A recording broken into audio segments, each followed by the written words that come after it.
नमस्कार मुलांनो, आज आपण 6वा घटक बघणार आहोत.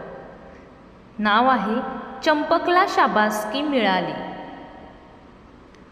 चंपक डोंगरगावी राहायचा.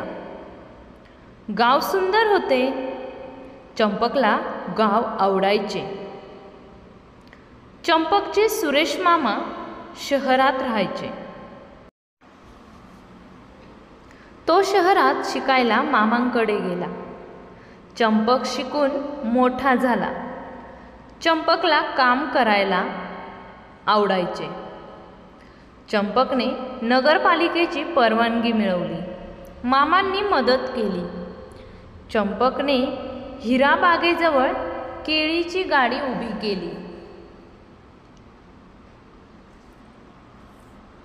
पिवळी धमक गोड केळी लोकांना आवडू लागली.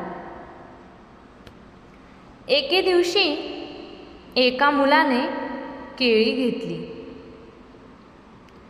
केळी खाऊन साल सडकेवर टाकली. मागून आलेले आजोबा त्या सालीवरून घसरले आणि पडता पडता सावरले. चंपक धावत मदतीला गेला.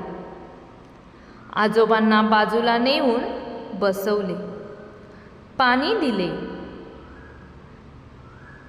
मग मुलाने चूक मान्य केली, पण चूक आपलीच समजून चंपकने आजोबांची माफी मागितली. आजोबांनी शाबासकी दिली. चंपकने गाडीजवळ कचराकुंडी ठेवली. केळी खाऊन लोक साली कचराकुंडीत टाकू लागले. नगरपालिकेची कचरा गाडी कचरा नेऊ लागली. सडक साफ राहू लागली. चंपकला आनंद झाला.